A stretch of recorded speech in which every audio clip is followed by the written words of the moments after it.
about the building that was brought down. The value of that building that was brought down is more costly than this one that is built. Quote me. The value of that building that was brought down by Ifeanyi Ubah and everything. We are not going to blame him because I think whatever that might have transpired for the building to be brought down. So, Ijikwu Nonya Ameriye, he acknowledged it was not a bad cathedral. They just wanted it to be renovated. If you know the number of people that contributed more than Ifeanyi Ubah for the realization of this thing, then when you are talking, it might double on. Ezigbo mụrụ nze m ọzọ ekenekwa mụ na asị na Father Joy nwebe sịrị gịnị bịa nso ka m tọtụrụ nọ nke bụ akụkọ bịa Father Joy nwebe aghasago etisago akwagmayago okwu avandalize go asmash go onwebe o liquidate go and dismantle the dentals of okwu anụ anyị na-ekwu Bigo na yasi na kan na so yiba because this is the year of iso yibo because amutama ya naka mbaka this year onwere udo yiba na so na mbaka na so 1st of January so this year bu year ya charge so yibo that is why we enwe Igbo English section na Igbo Channel TV akwe for this year aya na so yibo aya na redefine ha aya na imago aya na circulate ya aya na vandalize ya aya na imago aya na rearrange ya. And we will also we'll be speaking and nekugin kebezoku na matabikwa ile because now Father Joy will be well read, well studied, well theological, well psychological and physiological and all this intellectuality like all those things. You could be like this on a fiaro. You can because you can just see for the last time because kabakwana subscribe on this channel. Uno subscribe cha una kabaro comment in the comment section because that this video Father Joy Nwebe Joy go kwa ni ku nwayo gasa toko because this video that cha unu nwekwande ya si Father Joy Nwebe happy new year na comment section.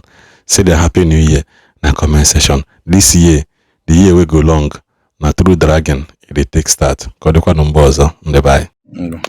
Regarding the dedication of the cathedral in Nnewi, I have taken my time to look at everything that has been going on and to form a comprehensive response that is worthy of a priest, a first-hand witness. Not just to defend the church. I'm too small to defend the church, but I'm just here to expose the truth. In the video that was flying where Ifeanyi Ubah was seen within Nora, it was very vivid to the hearing of everybody that Ifeanyi Ubah said that it was his suggestion that the old cathedral be brought down. He came back after Nora's initiative was to renovate the cathedral. I have 3 points to make. Number one is that old cathedral, that dome that everybody knows of Okuana, as a child, I know about Feniru Okuana, you know, Kiri Ebube, Nnewi region of the old Onitsha Diocese Ebube, Eji Nekwasanya Wenye Fact Diocese in Nnewi.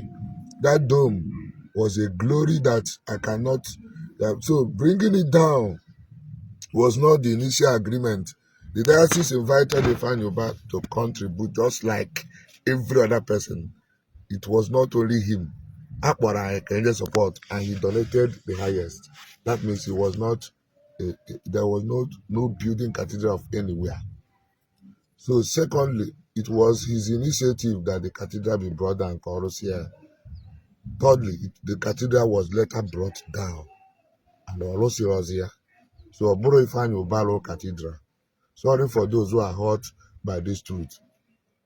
Then thirdly, I want to say that His Excellency Most Reverend Dr. Jonas Benson Okoye, the Bishop of Nnewi, acknowledged Ifeanyi Ubah. He said his predecessor Nora started it, and many faithful, including the late senator, contributed. This is a very beautiful statement from a bishop who is trained from the minor seminary, who is well read as a canonist, and who understands what he means by human formation. Little did we know that the devil will try to come in to thwart the mind of our people. Nke mbụ no ga-ama bụ na anything that somebody achieved that is worthwhile, the devil will come after that person, because actually the stagnation in Nnewi Cathedral was not ordinary. The man I seen a man boka John more anything. As a boy, I was in Nnewi. I came back from Aba to see if I could be in the Nnewi, but later on it was the will of God for me to go back to Aba. So I know a little. So everybody contributed for that project to be done. I had the mind to renovate, but when I met Buru, Cathedral. If you want everybody to acknowledge that you built a church, then if you are starting it, then you have the money complete. You don't have to abandon it. The situation of the abandonment and the stagnation in the Okuana Cathedral became a concern, and it became a situation that Ifeanyi Ubah could not even handle. So this current bishop came into a system, and Ifeanyi Ubah didn't just come and then complete it. No, he assembled a lot of people. You don't expect him to carry the whole credit and give to one person just to please you. You people are oversizing this whole thing. There's a way you will oversize it, then we begin to suspect if it was for political reasons. I was irritated seeing some priest, one priest in America, writing what he does not know, trying to, put the blame on the church. If you know the number of people that contributed more than Ifeanyi Ubah for the realization of this thing, then when you are talking, let's allow the good man Ifeanyi Ubah to rest. Let's not kill the bishop of Nnewi because he achieved. The day David killed Goliath, battle broke out because there are forces that in Ijeba and Ifune were the altars that didn't want that cathedral. But God, being God, has raised a person who came with his sharp sword and bulldozed the obstacle and then did it. I may say I trouble, but we are not afraid of trouble. You can say what you want to say, but I thank the Almighty God that the bishop acknowledged Ifeanyi Ubah. Little did we know that all these things were cooking. So no matter anybody, only after you go there per night, only after you go there per day, Father na Korobish, try to sieve out the truth. So HSR Aronoka, a lot of people, Moren Drops, my Ibetofa, my Obi Jackson, a lot of people who know Chiriki Bishop. If you do, you don't have to abandon it. It is the man of the whole Nnewi. If we are to talk about the building that was brought down, the value of that building that was brought down is more costly than this one that is built. Quote me, the value of that building that was brought down by Ifeanyi Ubah and everything. We are not going to blame him because I think whatever that might have transpired for the building to be brought down. So acknowledging it was not a bad cathedral. They just wanted it to be renovated. It was not as if we have no cathedral. So be careful what you say and don't be sentimental. I decided to go in. Confess here, come now, madam, I got my doctorate. So even there, everywhere will be unrest. So the bishop is the chief shepherd and is the servant of all of us, serving the children of God. Where the children of God is our servant, is the chief shepherd. We don't have to kill man. Now God used him to do something glorious. So I don't dedicate the cathedral. Whereas his name was mentioned among many others. What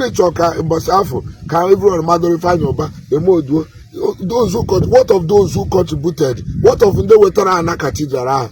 What of oh Jesus?